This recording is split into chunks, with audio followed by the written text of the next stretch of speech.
नमस्कार. तर आज आहे ना मी तुमच्यासोबत एक मस्त अशी वेट लॉसची जर्नी घेऊन आलेली आहे 3.5 महिन्याची. जे बाळ एकदम छोटं आहे आणि ही जर्नी बिना डाएटची आहे. तर बिना डाएटनी कसं वजन कमी केलेलं आहे. ही माझी स्टुडंट आहे प्रांजल आणि हिने माझे ऑनलाईन योगा बॅचेस आहेत ते जॉईन केलेले आहेत. बाळ छोटं असताना 9 महिन्याचं बाळ असताना मला जॉईन झाली होती. आज बाळ 1 वर्षाचं होऊन गेलेलं आहे. तर 3.5 महिन्यात तिचं किती वजन कमी झालं, तिने काय काय डाएट न घेता काय काय गोष्टी मी तिला सांगितलेल्या, त्या सगळ्या काही तुम्हाला डिटेल्समध्ये व्हिडिओमध्ये सांगणार आहे, जेणेकरून तुम्हाला खूप या व्हिडिओचा फायदा होणार आहे. कारण की बिना डाएटचं बाळ फीडिंग करत आहे, तर तुम्ही कसं डाएट मेंटेन ठेवून खाणं पिणं सगळं काही करून सगळ्या काही गोष्टी तर त्यात प्रांजल तुम्हाला सांगेल. आवाज येत असेल बाजूला, बाळ आहे इथे खेळतंय, तर आम्ही त्याच्यासोबतच शूट करतोय, तर त्या गोष्टी थोड्याशा इग्नोर करायच्या. नमस्कार, माझं नाव प्रांजल आहे आणि मी गेल्या 3.5 महिन्यापासून मॅडमची स्टुडंट आहे. माझी प्रेग्नन्सीच्या आधी माझं 50 किलो वजन होतं आणि मी डिलिव्हरीनंतर ऑलमोस्ट 16 kg वेट गेन केलं होतं.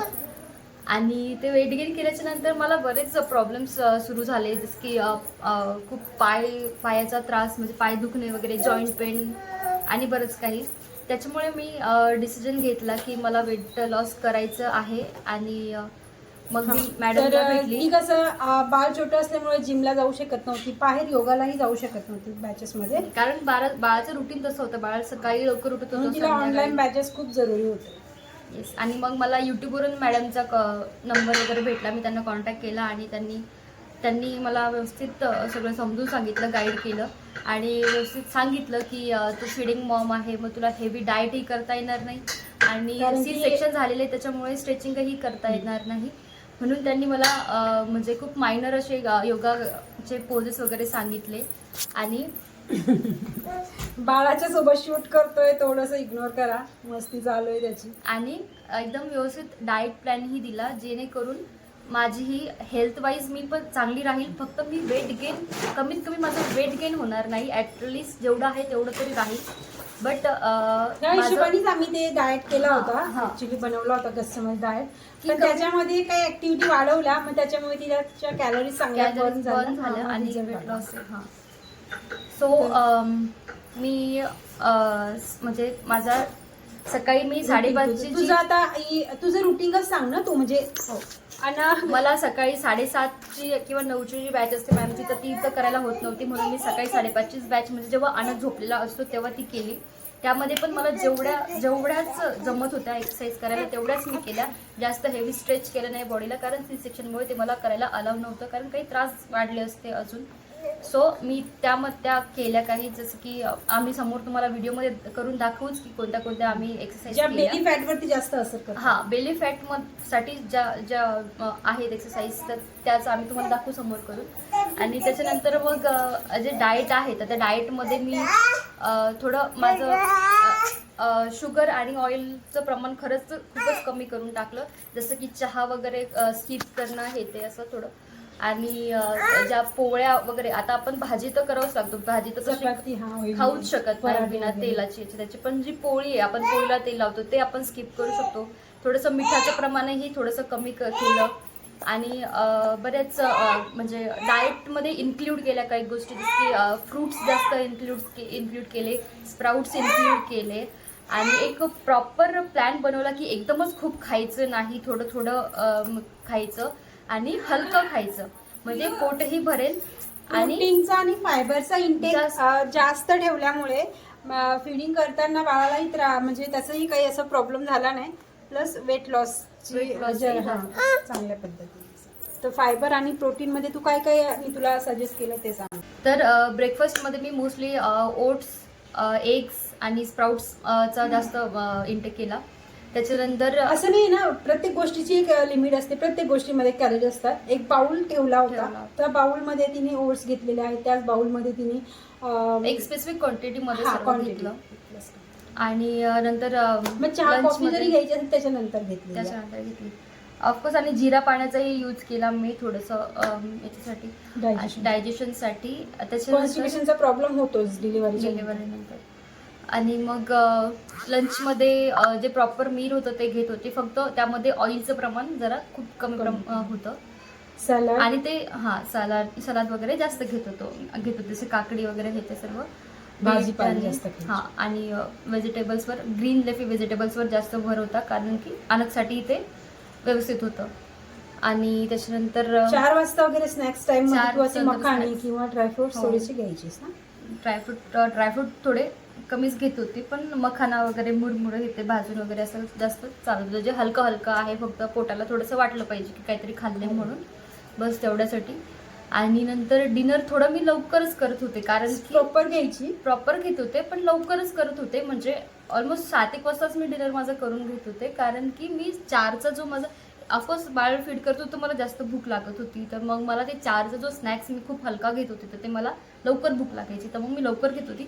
आणि ते चांगलंही होतं, कारण 7ला लवकर जेवली मी तर ते माझा डायजेशनला भरपूर म्हणजे वेळ होऊन, म्हणजे ते असतं ना 2 तासाच्या नंतर हा होत झोपायची, होतं. 2-3 झोपल्याच्या नंतर म्हणजे माझं एक छान रुटीन तयार झालेलं आहे मॅमच्या डाएट आणि त्या सर्व गोष्टींपासून.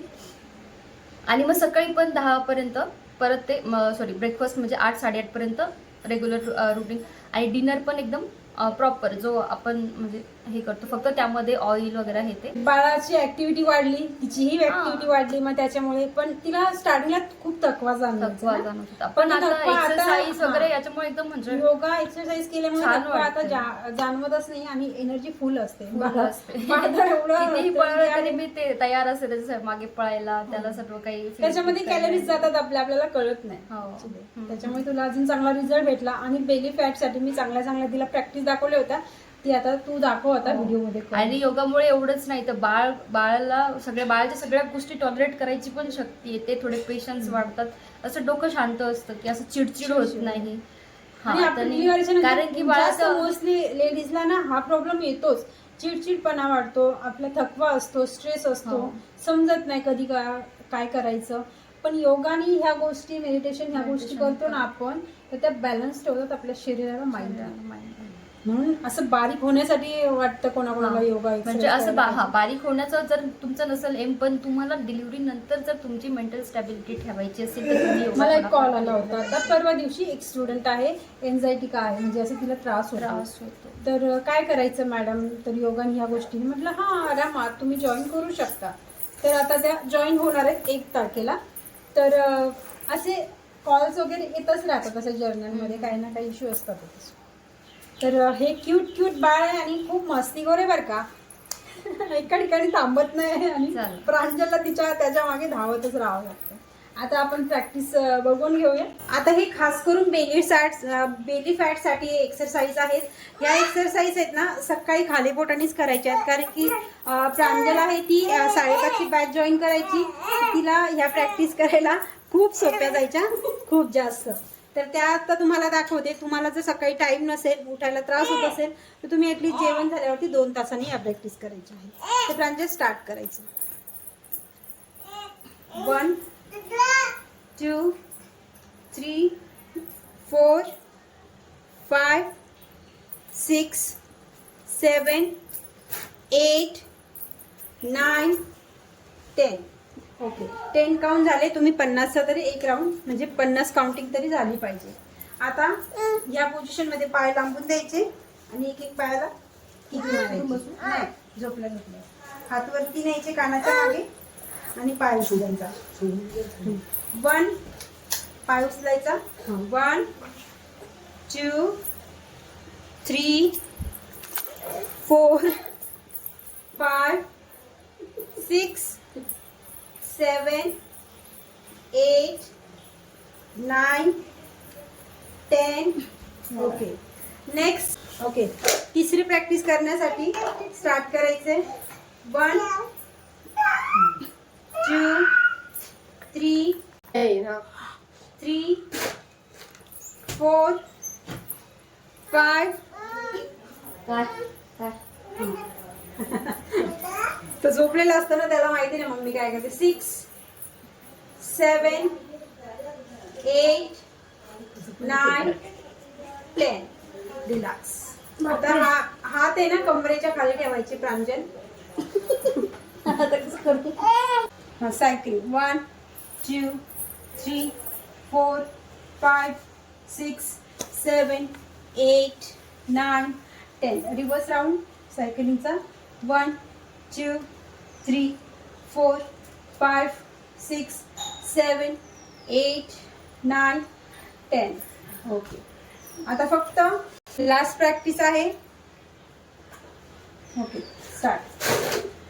1 2 3 4 5 6 7 8 9 10 11 12 13 14 15 16 17 18 19 20.